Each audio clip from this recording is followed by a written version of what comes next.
Welcome to On the Verge. This is Zach Spedden, joined by Bob Phelan. Nick Stevens is out this week. We hope to have him back next week. But on tonight's episode, Bob and I will talk about the call-up of Kyle Stowers and his Major League debut tonight as the Orioles take on the Blue Jays Monday night. But first, we are joined by the voice of the Delmarva Shorebirds, Sam Jellinek. Sam, how are you? I am doing great. Thanks for having me on, guys. I'm sure no recent events have influenced you having me on here today. It's just my charismatic personality that brought me here. Well, Absolutely. yeah. Fun fact, we did have Sam booked before the news broke that Heston Kjerstad was promoted to Delmarva last week. And we're going to get into Heston in just a minute. But I want to start off with kind of looking at this Shorebirds team as a whole. This is a pretty unique team for Orioles fans because while the higher levels of the system have shown the depth of the farm system, the Shorebirds this year have a lot of very young, high upside, mostly international guys who haven't been lighting up stat sheet or learning to like professional baseball over a full season. Could you give your perspective on how the season has gone from a development perspective, wins and losses aside? Yeah, so that is the biggest thing is the wins and losses. This is what I try to preach every night in the broadcast, whether when the Shorebirds were good in 2019 or the team that we had last year that was a ton of fun to watch with the college guys after the draft that won a lot. At the end of the day, even when you're winning a lot, it doesn't matter. It's great. Everybody's happier. But at the end of the day, it's whether or not the player at the start of the year got better over the course of the year by the time the season ends. So Felipe Rojas Jr., the manager this year, has done a phenomenal job of drilling that into every guy's head. Some guys it takes a little bit longer to get there because a lot of them, some of the other non-international guys come from college programs where it was focused on winning. And trying to get away from that is hard. And then for the international guys, it's just they, for the first time, are playing in front of big crowds, under lights, and it's not fun to get booed if you're not playing well. So trying to get past that mental barrier, I think, is what the first third of the season has been about. And now as we get into that second third, it's going to be about, okay, can we get comfortable? And I think we've started to see over the past couple of weeks that more guys are starting to get comfortable. Isaac De Leon is playing better. Pitching staff, after some rocky outings, has been showing a lot of great stuff as well. So I think that what they set out to do at the beginning of the year it was no secret that it was going to be hard from a wins and loss standpoint. They weren't trying to bluff anybody with that. But I think they have stayed true to the message that every day somebody in this locker room is going to make a step forward. And I think to this point in the season, they've actually been able to do that. Yeah, not to mention the cold weather. I mean, these guys are from warm weather climates. And, if they played professionally last year, it was for a couple months in the summer, with 2 days off a week. Now to go 6 days a week, 6 days in a row in colder weather in April and a little bit of May. Yeah, it's definitely a big time adjustment. On opening night, I'm sad that he's no longer with the team anymore, but happy he got promoted. Daryl Hernandez was trying to explain to most of the Latin guys, as Daryl was our main bilingual figure, that how cold it was going to be in Salisbury that opening night in April. And they literally could not fathom in their brains what it was going to be like. And trying to explain to somebody how many layers you need to wear for that kind of cold, if they've never truly experienced anything close to it, they have no idea what it's going to be like. And the moment you try to play baseball in that after, it's not going to go well for anybody. And we've seen the velocities start to creep up, especially with the pitchers. That's been the biggest thing I've noticed, as well as hitters just being a little bit more comfortable in the box, letting pitches get deeper on them, come in on the hands. Because the first time these guys happen to get stingers off the end of the bats, but that's a very unique sensation that happens in the cold. The first time you have it happen, you're like, oh my God, am I going to lose my hands? Yeah, absolutely. And yeah, speaking of Daryl Hernandez, I think he was disappointed to return to Delmarva after he had a pretty good year last year, considering his age. He hit for a decent average, didn't walk a ton or hit for much power, but he didn't let it get him down. He came in and just really lit the world on fire to start the season, hitting for more power. He matched his home run total from last year in just a month and a half and earned that promotion to Aberdeen, like you said. How great was it to see that development from year to year? That was honestly my favorite storyline of the first couple of months, because it wasn't just, Daryl got on a heater and, happened to have a hot streak that coincided with the start of the season. I think that that's just the new him. And I think that swing that we saw was always in there. It was just about getting it out more often. He seemed to be way more confident at the plate. His approach was more confident. His takes were more confident. And then when he fired off his swing, it was with the full intent of I am going to do damage, not I'm just here because I'm 19 and I'm trying to figure out what I'm doing. It's now, okay, I'm a good baseball player. Let's go show everybody about it. And he took being put back in Delmarva really in stride. He understood how the system is currently shaking out as far as the number of middle infielders and some of their ages, and knew that the guys that were put up at Aberdeen ahead of him, although, maybe in Daryl's mind he's better, he's worse, whatever, they are, no matter how you look at it, they are older than him. So their timelines and their progressions have to be a little bit faster. So putting Daryl back, he understood, was just a symptom of that. And then he said, okay, I'll go out and force your hand. And he did. It was just one of those really, really great things to see, where he got basically everything the Orioles asked of him, he went out and did, which I think portends to Daryl that he's going to be a very good player, and that year over year, he basically changed himself physically and mentally.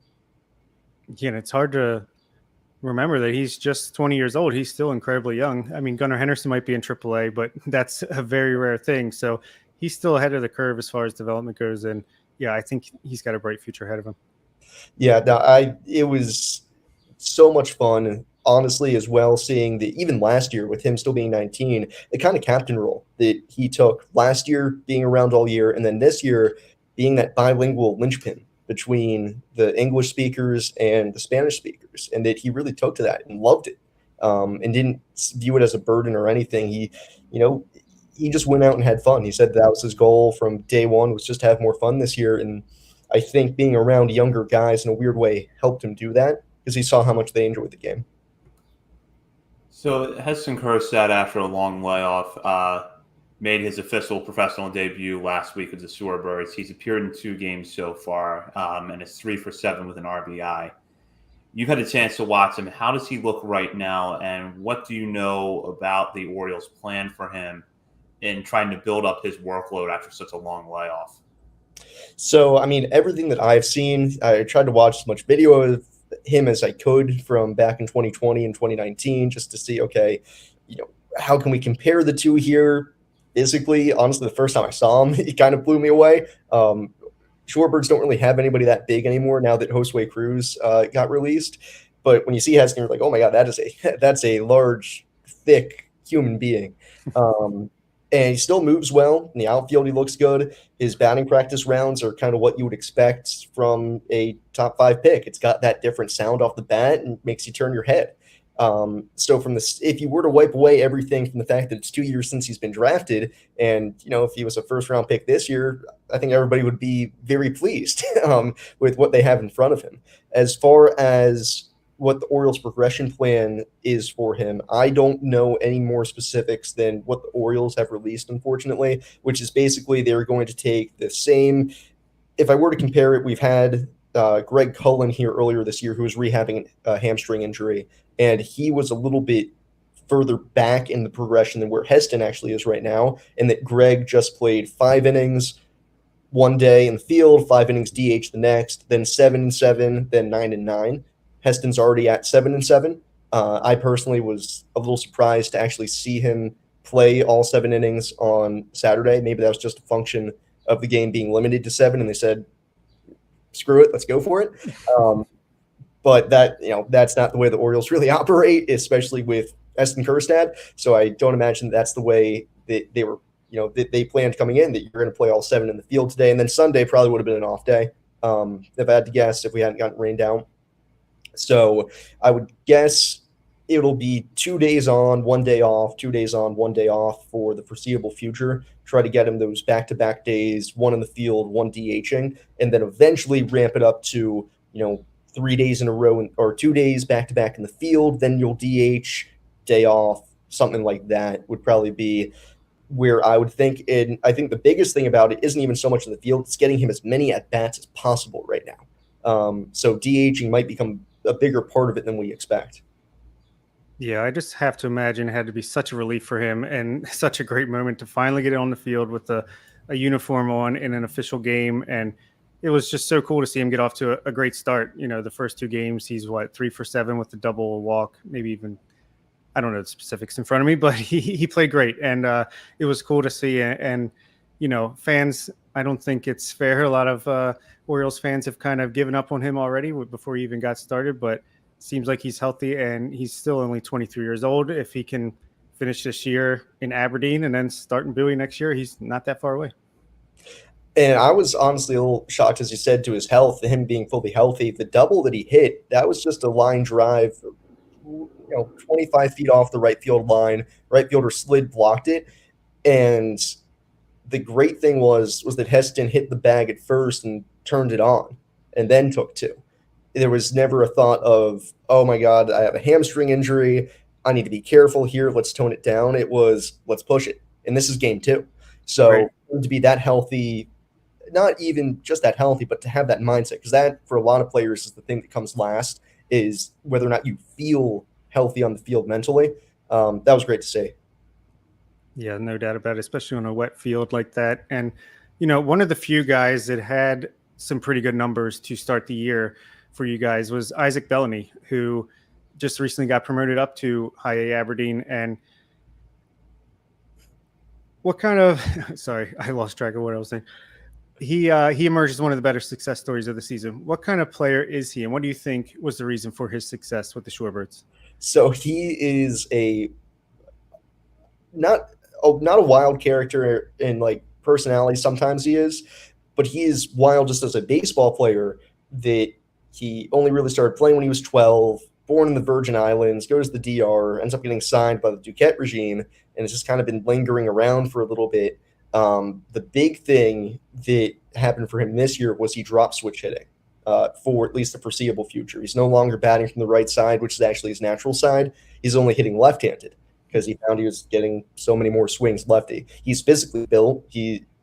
For being 20 years old, he is, he's ripped. And he can absolutely punish a baseball. And that's basically what he's gotten into. He won't really go the other way too much, but when there's a ball in the inner half, he'll put a good swing on it and make sure he does his damage then. And at a single A level, that can really play for you. And over the course of the year, it did. He did have his hot streaks, he did have his cold spells. But overall, that tends to even itself out. And for Isaac, that sits somewhere around, a 260 average with a 850 OPS. And he plays a pretty solid right field. He doesn't steal as many bases as I think he could. I think he's got better speed than he lets himself believe sometimes. So I think he could actually run more if he wanted to. But overall, it was kind of watching a player mature and find, where is my baseball niche? And for him, it was, I can be a slugging corner outfielder. And he really played into that and, has fun when he does it. It's sad that Charleston, when we were playing them and he hit for the cycle, when he's rounding third base as he completes the cycle with the homer, they cut to a replay. And what nobody gets to see is the fact that he actually grittied down the third base line on his homer. He got booed out of the stadium. It was absolutely unreal. And the Charleston dugout started barking at him. But, that's the kind of guy that he is. He loves that kind of stuff. And he'll be a fun one to watch if he can just kind of keep it going, basically. Yeah, he also had that walk-off home run. So, yeah, fun player to watch. He had a couple good highlights this year so far already. There was something you said there that I think is really interesting and worth putting in perspective. He didn't really commit or start playing baseball until he was 12, and he was signed as a teenager. Mm-hmm. Yeah. About 4 or 5 year turnaround there. Right. Being able to get signed. And obviously, that was when the Orioles were doing a lot less in Latin America. So he was signed in 2018, so he was probably one of 7, 10 guys that got signed, and probably one of 3 or 4 that are still currently in the organization. So I think that says a lot to how much work that he's put in and how raw the talent still is. And I think that's why he dropped the switch hitting, was that he's taken so few swings in perspective. That trying to have 2 swings at once, even though he's very physically talented and was able to do that for a little bit just off of raw natural talent, trying to do that at a pro level wasn't going to work for him. And the fact that it's his non-natural swing, which is the one that he's committing to now, is an even wilder aspect of it too. No doubt. So we'll focus on a pitcher that has come to Delmarva recently and has broken out in a big way, and that's Carter Balmer. How long do you expect to see Carter Balmer pitching 3 innings every Wednesday in Delmarva as opposed to Aberdeen? He has looked so good to this point for a guy that barely threw in the past 2 or 3 years leading up to when he debuted for the Shorebirds last month. Personally, and I have no solid footing to go off on this. This is pure speculation. I would foresee him with Delmarva until he's gotten past that point where he's only pitching once a week. I don't think it would do him a service or his recovery a service, putting him at a higher level right now, even though he would probably be ready for it and could do it. But I think part of it right now, in a weird way, is you don't want all these innings to be low stress like they currently have been with him just carving up everybody. But there is something nice about it that he is getting very much eased into it and getting to do it in a real environment as opposed to down in Florida like he had been doing. So I think until you see him start having those 2-start week where he's getting stretched out to 5 innings, I don't think he'll be up at Aberdeen. There's just absolutely zero rush. The lost year with the pandemic, obviously coinciding with Tommy John, there's a lot of ground to catch up on. And one thing the Orioles do value is that, in a weird way, the fewer pitches you throw on the mound during a week, that leaves more bullets in your magazine, so to speak, as far as pitches you can then use in the bullpen. That's one thing that they are really big on, is that not all development happens in the game. And for pitchers, that's going to be in your bullpen later in the week. Carter's talked about that a little bit, that his bullpen that he does on Saturdays, he'll ramp it up to like 40, 45 pitches, essentially a second start of his in that week, except it's in a completely neutral setting where he can do whatever he wants. And I think that's a big part of his development right now, where he can still kind of search and feel things out. Because the other part of it is, like every rookie at any level, there's no scouting report yet on him. He's been able to get away with just fastball, curveball. He hasn't thrown his slider or changeup consistently for strikes yet. But his fastball and curveball are both good enough that he can get away with it.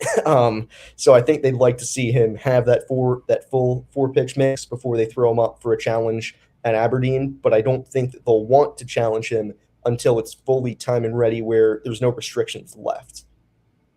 Yeah, that makes a ton of sense to me. And there's some other obviously talented young arms on the pitching staff as well. Juan De Los Santos, Moises Chase, Raul Rangel, who's currently rehabbing, Hugo Beltran out of the bullpen. Seems to be just a matter of command and consistency for most of them to make the next jump. But what are you seeing from the pitching staff as a whole? So as a whole, it's just kind of steady improvement, little piece by piece. And, you'll see it in some outings versus others. De Los is a great example. His last outing was the most dominant I've seen him this season. 6 innings, 10 Ks. He absolutely carved up Fayetteville, an offense that put up over 7 runs in 4 out of the 5 games that we played. And he was just lights out. But his past 3 starts, he'd gotten shelled. His stuff was basically the same. It was just a matter of control and intensity. So for somebody like De Los, he has the best raw stuff on the staff by a pretty wide margin. He'll sit 96, 97, wipe out slider. It's just about sequencing for him and, trying to figure out at 19, we saw actually at the beginning of the season, he would only throw like 90 to 92 in the first inning. And at first I got really scared. I'm like, oh my God, is something wrong with him? Like, is he injured? And then no, he'll just ramp it up to 97, 99 by the 4th or 5th. And it's just trying to figure out, okay, how do we get him locked in earlier? For other guys, Hugo has been a great find. And personally, I can't figure out what it actually is that he does extremely well, gets batters out consistently, because he throws about 89 to 92. He spots really well, really good control, and he throws a cutter, as well as he throws more of a slider now as well to mix in. But hitters just look wildly uncomfortable against him. And maybe he throws a little crossfire, so he's throwing a little bit from across his body, but I can't figure it out. And apparently neither can the hitters. So Chase has been a little bit different since coming off the IL. I noticed his velocity is down a couple of ticks. And given that he hasn't been taken out of the game with the velocity drop, I think that might be intentional. So he was coming out at the beginning of the year in his first 2 outings, throwing 94 to 96. but I think he may have gone too quick, too fast, and that's why he was shut down with a little bit of arm fatigue. So now he's come back and hopefully, tried to find that where's that, when you're driving a car and you're trying to sit at like 2,000 to 3,000 RPMs instead of going 5,000 or 6,000 all the time. I think he's trying to figure out where that currently is. So overall, as a staff, trying for them just figure out what gets me ready on a game-to-game basis, and then staying locked in hitter to hitter and trying not to lose some of the battles that go extended, and keeping that focus is a really hard task.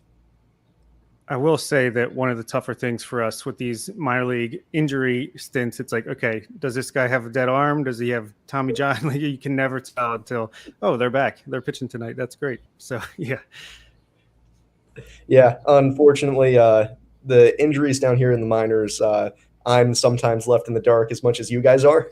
And it's just whether or not I see it in game, or if the player, they are under no obligation to tell me. But if they do, then I know. Otherwise, it is just kind of spinning the wheel of the old injury board and seeing where it lands. Right.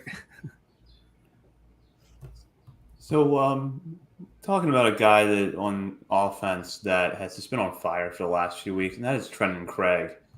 He got off to a slow start when he came up from Florida, but has completely turned things around. What do you think has been the difference for him now compared to when he first came up?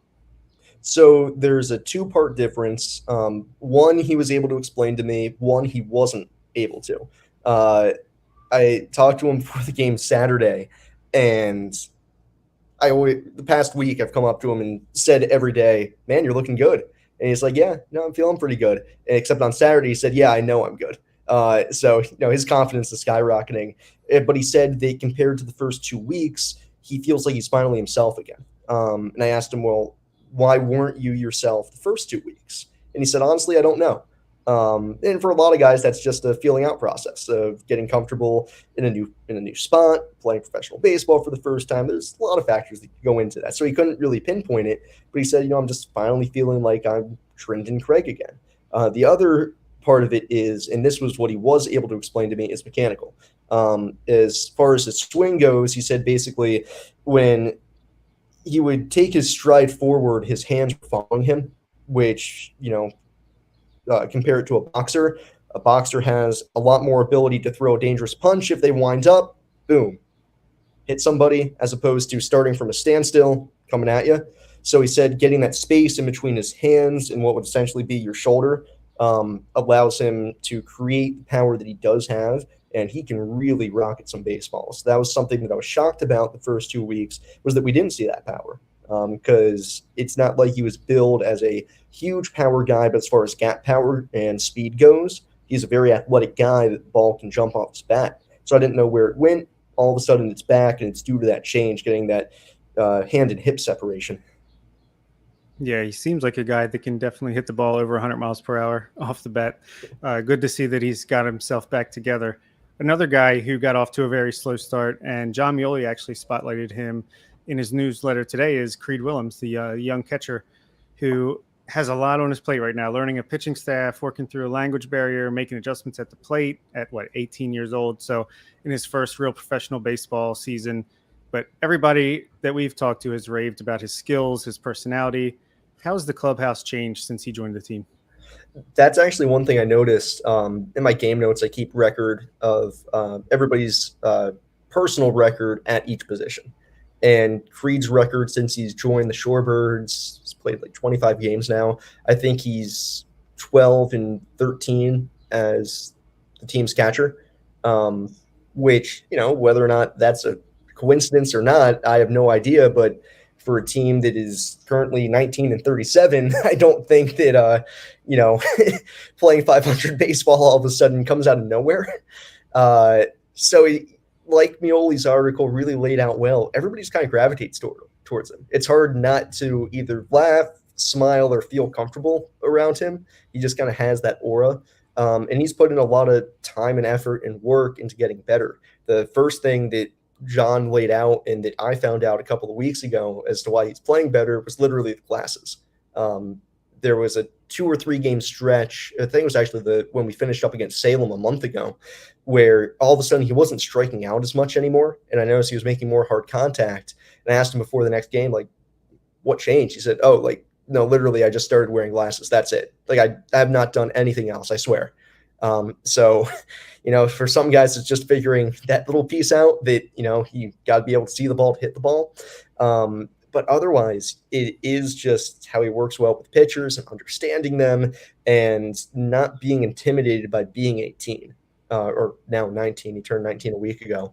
But that plays a lot into it because you can come in as a teenage catcher, especially I talked to both him and Baumler about it, that I don't want to offend anybody here in case I forget, they're the only 2 high school guys on the roster.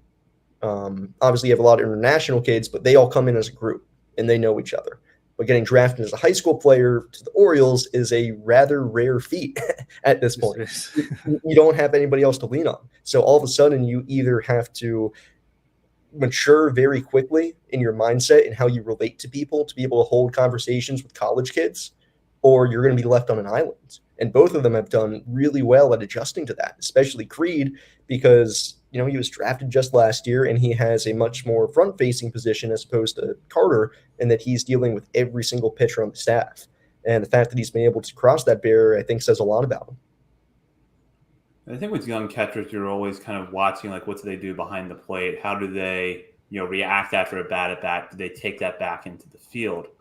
It seems like with Creed Willems, he's pretty advanced in those areas for his age, would you say? Yeah, the arm is the thing that sticks out the most.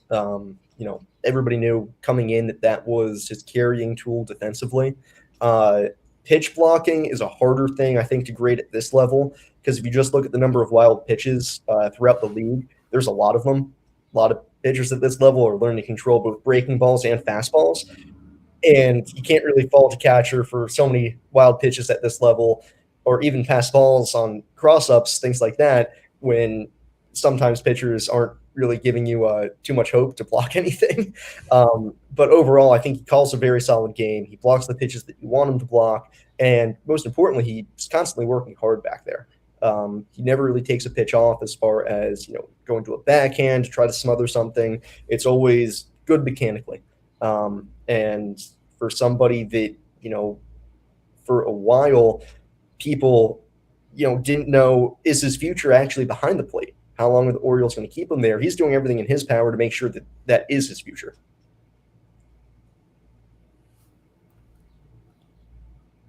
Miguel Deson is a player that we have been pretty high on since last summer. Matt Blood came on our show, talked him up.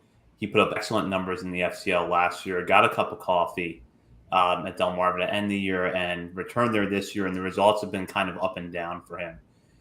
Do you think that Orioles fans maybe should lower their expectations a little bit with him, or do you think he's a guy that with time is going to make some adjustments and we're going to start to see better results? I don't think it's time to lower expectations. I think it's time to elongate the timeline, I guess, is the best way to put it, especially with a lot of international guys, is that Deson is still basically everybody on the roster. You say this about, they're still 19. They have a long runway to work with here as far as getting better. It's going to take a good amount of mechanical tweaks and maybe a few mental things to help him. But consistently, the guy that scouts tell me they like the most on our team is Deson, whether or not he's playing well or he's playing terribly. Just from the physical build, you don't really find guys like that too much who have the kind of bat speed that he does, who runs as well as he does out in center, covers that kind of ground. It's just about right now. The thing that I noticed, especially tapping into his power, is last time I checked, he's got a top 5 ground ball rate in the Carolina League, which, as far as whether or not you believe in the launch angle revolution, you can't be a successful hitter that you want Deson to be, especially one that you want to hit for power, and hit that many ground balls. It's just not going to work.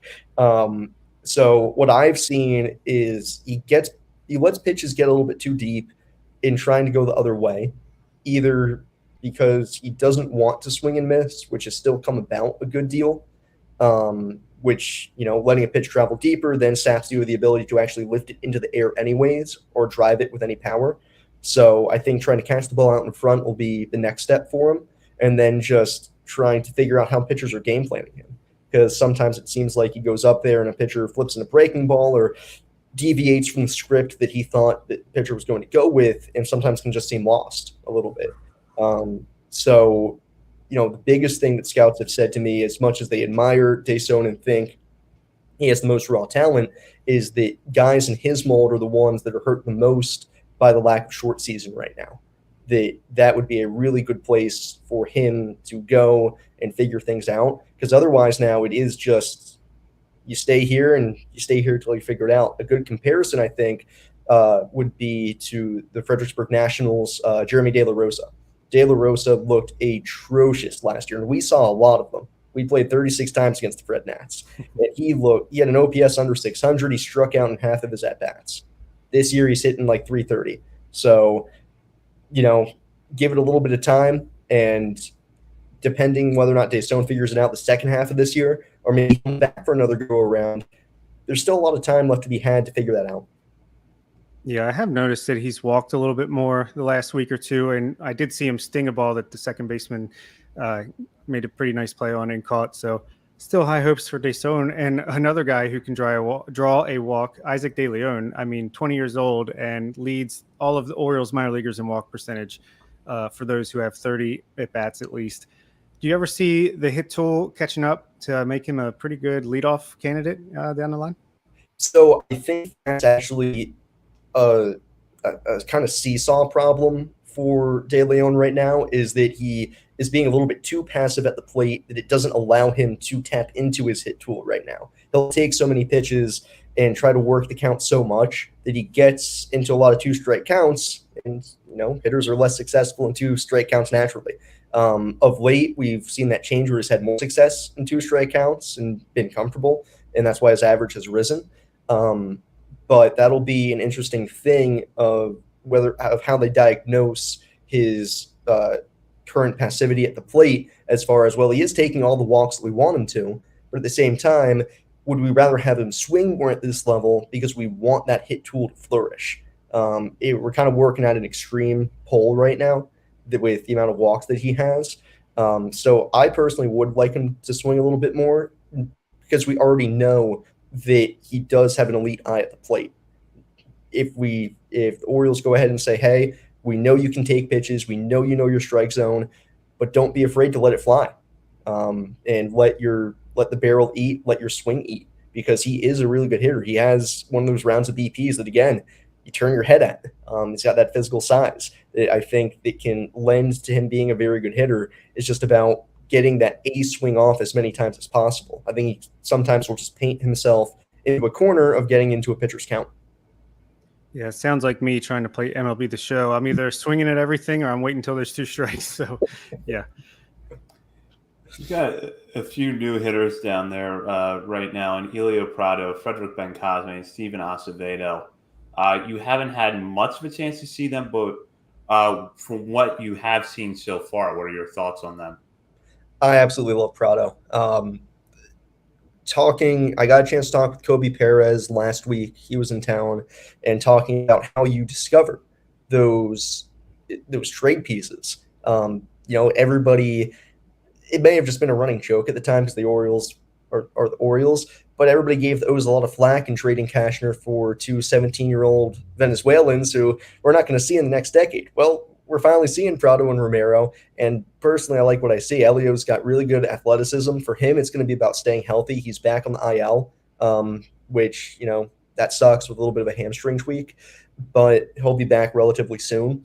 But when he plays in game, he just has a very natural feel for the barrel. For him, it'll be about growing into the power, because right now he hits a lot of line drives, which is awesome. But, okay, how do we turn those line drives into extra base hits? He plays a really good center, has a good arm. He kind of is what Mike Elias it was Elias then, 2019. Time flies. But he was what Elias billed him as a potential very well-rounded center fielder. As far as Bencosme, left-handed hitter who, again, has a good feel for the strike zone. All of his hits so far have actually come the other way. if I'm remembering off the top of my head correctly. So he's shown that he's willing to be patient at the plate and go the other way. Acevedo, I honestly haven't seen enough of since he didn't play Saturday night, just the one game. But he's a guy physically, he's like 6'4", 210. He reminded me of a little bit of a slimmed down, and not in a bad way, slimmed down version of TT Bowens. Like I imagine that's what TT looked like before he got to his full size. But I think that's what Acevedo could be, eventually getting to that point as far as very well built. That's pretty exciting. And also exciting is Luis Valdez. How fun is it to watch him on the base path? So he's one guy that at the beginning of the year, I knew he had good speed, but it's very hard for me to actually gauge what his speed is like. So I got around talking to scouts, and one scout put a legitimate 80 grade on it. He had him clocked at 3.9 to first, which is just unreal. So in what Scout told me was, you don't see 80 grades enough that, Valdez could literally do nothing else right on the baseball field, and he could still be a prospect because he runs that well. He actually weirdly does everything you'd want as a leadoff hitter outside of walk, as far as what the classical leadoff hitter would do. He hits the ball on the ground a ton. He goes the other way, but right now that formula actually isn't working. Defenses position well enough for him. They creep in a little bit, and they'll align themselves just right. That chopper out to second, you would kind of pull it a little bit towards the hole. Second baseman right now is fielding that in the third hop without having to move. So it's about finding more line drives for Luis. He's shown actually a little bit of power as well, which is surprising, and the ability to play 5 different positions, all infield spots, actually 6, all outfield spots, second, third, and short. So he's very versatile. So, there's no reason to think that he can't keep on going up the ladder. And the other thing with his speed as far as stolen bases go, and this is something Felipe Rojas Jr. talked about, is that right now Valdez is just stealing bases because he can. He is still very raw as a base runner as far as learning pitcher cues, learning how to time pitchers, things like that. He's just stealing bases because he's insanely fast. So once he finally learns how to be a great base stealer, there's even more that he could be grabbing out there. And he's been doing that lately. He had 2 stolen bases this last week in the same inning on throws back to the mound, where he just timed up the catcher and the throw back to the mound. And he's done that 4 or 5 times this season. That's one of his favorite things to do. It's so much fun. Oh, I hope he makes it to the majors. I want to see that in a Major League Baseball game. Are there any players we haven't mentioned so far tonight that you would like to shout out for their contributions either on the field or off the field? So actually a few guys who aren't with the team anymore. The guys who actually just got called up to Aberdeen, Dan Fetterman, Dan Lloyd, and Carson Carter. I know Carter has had a little bit of a rough start to his time up at High A, but he was one guy that I would talk with almost daily about the art of pitching, and he's somebody who really gets it. And the other thing is velocity-wise, a lot of people don't understand. He actually has a lot left in the tank, where be surprised if he's somebody who pops up one day throwing 97, 98. He's got a very lanky build, and our pitching coach ran some tests that I have no idea how it works, but basically it ends up telling you what your body's actually capable of. And for Carter, it came out as you could throw like 99 if you do everything right. So there's that. Dan Lloyd, again, another back end type of guy who just battles and guts it out on the mound. And then Dan Fetterman is somebody similar to Carter, where his velocity won't ever get to that level, but should he add just enough where he could sit 92, 93, he really has some good off-speed stuff, a really good changeup, and a really good breaking ball. That we saw his first outing against for Aberdeen went really well. So I think that sometimes numbers can be a little deceiving. Yeah, I think it's a good idea for fans to keep that in mind when you're just looking at the box scores. Oh, this person has such and such ERA. Well, you don't know what they're working on. You don't know, we don't have StatCast for the minor leagues publicly. So yeah, a lot there. And one last question.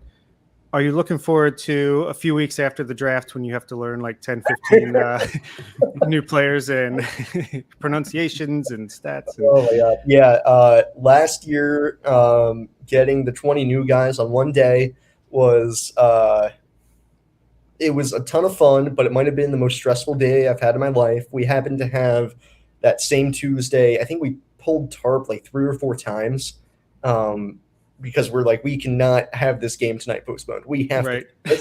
So, I'm running between pulling tarp and getting guys headshots, walk-up music, just meeting people in faces. We got a ton of media there and trying to figure it out. So it was hectic, but I am looking forward to that again. I've thought more about where the Orioles might go draft-wise, and I still have absolutely no idea. Obviously, nobody knows. And I'm not even talking with the first overall pick. I'm just talking more throughout the draft because obviously they've leaned so college hitter heavy and college pitcher heavy that, just the pendulum swing back another direction now. We have absolutely no way of knowing, but that's something that's popped into my head just a little bit that maybe it could happen given where things currently stand in the minors as far as not even positionally, but just age-wise. There's a little bit of that glut at high A and double A as far as just finding guys playing time that I would be personally floored if that has any effect at all on the draft. But that's, the kind of thing that I think about. So. Yeah, you should be able to know enough about Drew Jones, if they go that route, just considering his father and all. Yeah, Drew Jones or Jackson Holiday. Holiday would be special in the aspect of the Orioles have had or Shorebirds more specifically, have had quite a few guys from Oklahoma State come through the program. So they've played under both Jackson's uncle, and Matt has been a volunteer assistant there over the past couple of years. And Matt Holiday was like one of my favorite players growing up. So I talked with Jensen Elliott and Jake Lyons about, oh my God, what was it like with Matt Holiday in the dugout? That's awesome. But it'll be interesting to see where they go. And then once the draft actually happens, obviously last year we saw a big wave of promotions up to high A Aberdeen. With this crop of guys, given how much younger they are, I have no idea what direction you end up going with that. No, yeah, that's a great question. I have seen other organizations. Fayetteville just came to town. And, former Elias stronghold there. And they actually had a few guys on their roster this year who were sent down back to the FCL once the draft class came last year. Do I think that that's the right way to do it or the right option? I don't know. It depends on how everybody takes it personally and understanding that, how the business of baseball works and that this move doesn't say anything about you. It's just where we're at right now and the fact that we don't have short season baseball anymore. But, that is something to consider. Well, Sam, thank you for this excellent insight tonight. We really enjoyed not just having you on the show, but listening to you call Shorebirds games. So make sure you tell our listeners where they can find you. Thank you, guys. I really appreciate it. If you want to follow me on Twitter, it is literally just my name, at Sam Jellinek. If you want to follow the Shorebirds, it is just at Shorebirds. If you want to follow or listen to the games, we're on the road this week in Salem, so I'm on the radio side of things. You can listen to that online if you go to theshorebirds.com. Do I wish I have a broadcast partner? No, I do have a broadcast partner. It's called Me, Myself, and I. But I wish I did because sometimes, man, I'm going crazy up there talking. But you can go to theshorebirds.com, click on 2022 broadcast link, listen to it online. And then when we are at home, we are on MILB.TV, which I will say hopefully in the coming year, I'll put an S on it just in case. We will have a center field camera. Don't worry. We know. And we try to put that roaming camera out in center whenever we can. But that one is duty bound for the promotions in between innings. So whenever we don't need it there, we send it out to center. But man, it is we're working on it. Don't worry. Hey, you're not alone. Aberdeen doesn't even have an announcer, so. Oh, don't worry. I haven't been asked about why that's the case at all. Yeah, I couldn't imagine. Thanks a lot, Sam. This was awesome. Thanks for having me, guys. Of course. Sam Jellinek, the voice of the Delmarva Shorebirds, and Bob, a lot of good insight in that interview. Obviously about the prospects that we talk about a lot on this show. whether it's Heston Kjerstad or Misael Deson, but then some of the guys that we don't always have the chance to talk about week after week.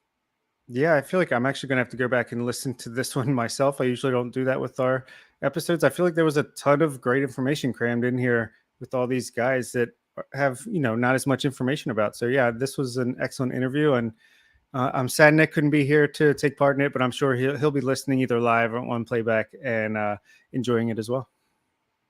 Yeah, and before we get into our discussion of the big news of the early part of this week, which is Kyle Stowers' promotion to the major leagues, we want to plug our Patreon community and our new member who has joined it, and I'll turn that over to Bob.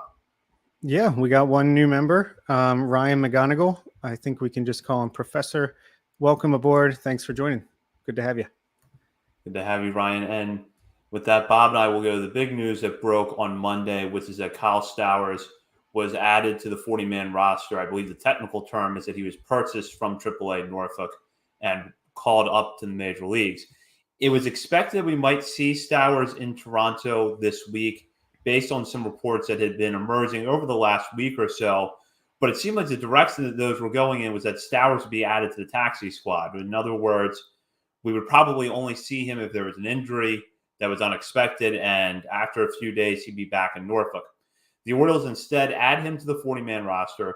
They had him in the lineup on Monday night up against Toronto and Alex Manoah, who right now is one of the best pitchers in the American League. So Stowers getting a tough test on his first night, but nonetheless, very excited for him to have this opportunity, even if it is short term. So, Bob, what are your thoughts here?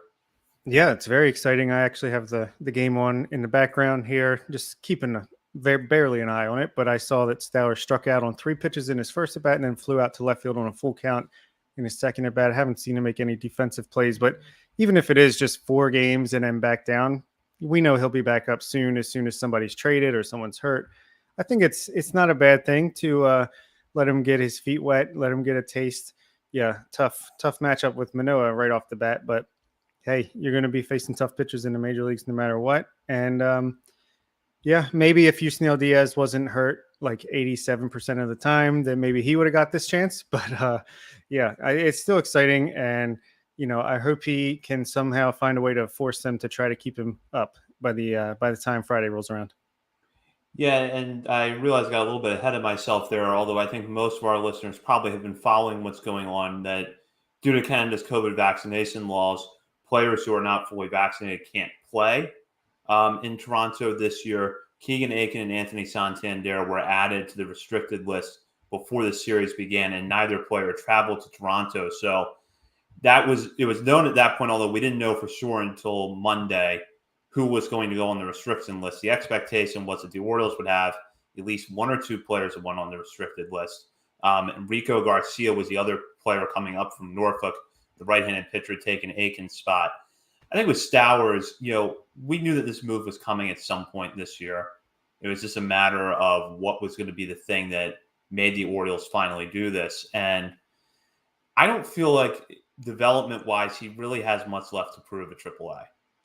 With the way that he performed there last year, the way that he climbed out of a slump this year and has cut back his strikeouts pretty significantly, I'm not sure how much left he has to show, but it's a matter now of when does that long-term window open for him? Right. It's just about because they're not going to bring him up to sit on the bench or play, half the games. When he comes up, he's going to be like Adley, where he's playing pretty much every time, every night out, maybe a night off a week. Yeah, I saw on the broadcast that he had a 1,100 OPS over his last 23 games, something like that. He cut his strikeout rate by like 9% since his time in AAA last year. His walk rate is right around what it was last year as well. So cutting down the strikeouts, still hitting for tremendous power, leads all the Orioles minor leaguers with 12 home runs and is tied with Jordan Westburg with 16 doubles. So yeah, I think he's pretty much ready. Even his batting average at 253 with AAA, his BABIP is like 289, which is not terribly low. But when you look at his BABIP in his other years and trips, whatever teams he was with, since he was on 3 last year, his average is a lot higher than that. So a little bit of bad luck there, perhaps. yeah, I think he's pretty much ready. It's just a matter of finding room for him on the roster. Just to put this out there, we pretty much fully expect that when the Orioles do come back to Baltimore on Friday to begin their series against Tampa Bay, that might be when you see Stowers sent back to Norfolk, because Santander will be off the restricted list at that point. But what do you think it's going to be, Bob, that eventually allows Stowers to get to the major leagues for good? Is it a Santander trade, or is it something else? Or do you think that there is a possibility that maybe in these 4 games he could make the case and ultimately convince the Orioles that he needs to stick around longer? I've been trying to figure out a way for that to happen. I'm not sure I see it unless, it doesn't have to be Santander. It could be Trey Mancini, because then, maybe you can rotate someone in at DH. But with Mancini, Mountcastle, Hayes, Mullins, and Santander, I can't really find room for Stowers to get everyday at bats right now. So I think whether it's an injury to one of those guys, hopefully it's not that, or it's a trade of either or both of Santander and Mancini, then yeah, unfortunately, I don't think it's going to happen. But also shout out to Rico Garcia, who took Keegan Aiken's spot, and he's had a really impressive year this season, coming back from, I think it was Tommy John. It was some kind of pretty serious injury where he didn't pitch in 2021, but started in High A Aberdeen, worked his way up to Double A Bowie, and then obviously Triple A Norfolk, and has been really, really lights out. 28 years old. Not sure how much of a future potential he has, but just good to see him get this shot. Yeah, Garcia has had 2 short stints in the major leagues before. One with Colorado in 2019, then San Francisco in 2020. He's a former 30th round pick by the Rockies in 2016. So a guy that's been in the game for a few years now, but coming into tonight had just 16 career major league innings. So good for him to get the opportunity to come up to Baltimore, and given how teams need pitching over the course of the year, perhaps this opens the door for him to get more opportunities as the season rolls on. Yeah, for sure. So we'll go in now to our final segment of the night, which is where we like to shout out players who, outside of our top 30, who have done something notable of late, whether it's been a good game, a good week, perhaps something we like in their stat line. And we do this every week. I'll turn it over to Bob for his picks for this episode. Yeah, definitely going off of the top 50. I think actually both of these guys might not even be on my top 100 list, but they've had really good weeks and just interesting seasons altogether. Davis Tavares is going to be my hitter, who, he's a guy that all of a sudden he was with the FCL, got a little bit of a taste with Delmarva last year, started this year on Delmarva's roster at 23 years old. He's a little bit older than these other international guys that we just talked about extensively with Sam Jellinek, but he started bouncing around to Double A, High A, back down, just it's what you see right before someone gets released, unfortunately, a lot of times. But I feel like Davis Tavares is doing his absolute best to prevent that release from happening. With High A Aberdeen this year, 40 plate appearances. He has a 876 OPS, a 135 WRC plus, batting 316. He's been playing pretty good ball. And then we also heard that he had some pretty impressive at-bats with Double A Bowie when he was up there. So whether he sticks around here or he's just trying out for another team after this, happy to see him perform pretty well. And then my pitcher is going to be Ryan Conroy, 25-year-old, 8th round pick out of the 2018 draft. So a Duquette guy. We've talked about how, what was it, Justin Ramsey and Drew Rahm talked about how he's got some pretty interesting stuff. And he had a 5.94 ERA with Double A Bowie over 16 2/3 innings, but he was striking out almost 12 batters an inning. His xFIP was mid-3s, and he's now up with Triple A Norfolk, and he has an ERA just below 1. And he's striking out guys and not walking many either. So he can give you multiple innings. Just an intriguing arm to look out for in the future. Yeah, absolutely. A lot of people inside the Orioles organization have singled out Conroy when they've been on the show. So I'm definitely interested to see what he does at the AAA level. For my picks this week, I think anyone who's been following the farm system closely in the last few weeks will not be surprised by his hitter, and that is Maverick Hanley, who just continues to roll. Slowed down a little bit towards the end of the week, but good numbers, the way that he has been hitting over the month of June. And the other thing I need to point out here is the defensive play he made the other night in Harrisburg. I think the ball was popped up on a bunt attempt. Hanley gets up very quickly, catches it, throws it to second base, and nabs the runner who had just gotten a little bit too far off of second base. We've seen Hanley make a lot of great defensive plays in his time in the Orioles farm system, but if you head over to our Twitter at BSL on the Verge and check out that clip, Hanley once again impressing with his defense. And my pitcher is Peter Van Loon. This is one of those Aberdeen pitchers that has sort of emerged, not really out of nowhere, but not a guy that was a big hype name coming into the year, that has just been consistent all season. He's had 2 starts since our last show last week, both against Brooklyn. And combined in those outings, he went 9 innings, allowing 1 run on 6 hits with 13 strikeouts against 4 walks. The first of those outings resulted in a win. That was back on June 7th. And then his outing on Sunday resulted in him being named Baby Bird of the Day, which is a pretty good achievement from us. So Van Loon has been just about as consistent as any starter in the Orioles farm system this season, and he continued that last week. Yeah, I'm not sure who I'm more impressed with. It's Van Loon for his pitching or for Nick, who kind of called him out before the season started and predicted this. Although I guess if you predicted it for any of the Aberdeen pitchers, you would have been right on the money because their staff has been incredible. So, yeah, great calls there. Yeah, absolutely. And even, guys that we didn't mention tonight, like, Justin Armbruster, Ignacio Feliz, Gene Pinto has been healthy, and his last couple of starts his last couple of outings have been really good. So Aberdeen's pitching staff continuing to roll. So, Bob, before we sign off tonight, any final thoughts? No, great show. Missed Nick, but we had a worthy successor / guest in his place this week, Sam Jellinek. Hope everything's going good with Nick, and he'll be back next week. And looking forward to. Oh, actually, I just remembered what I wanted to say. If you want to become a patron of ours, I am launching a new monthly podcast focused on baseball cards, and more specifically the Orioles and how they relate to the baseball card industry. So, going to have Jimmy from Bleacher Birds previously, and now he's on Twitter at O's Card Giveaways, which is a great account to follow. Great guy. And Fernando, who reached out to me. So a couple of good guys. I'm getting to know them, and we're going to put out our first show on YouTube as well as the Patreon podcast feed next Monday. So stay tuned for that. Definitely going to want to check that out, Bob. It sounds like a really good initiative. So interested to see it come together.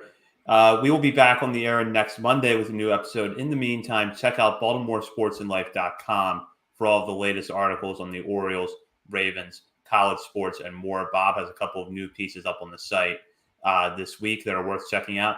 And when you're over there, hop on the message board to join the discussion with readers of the site as well as some writers.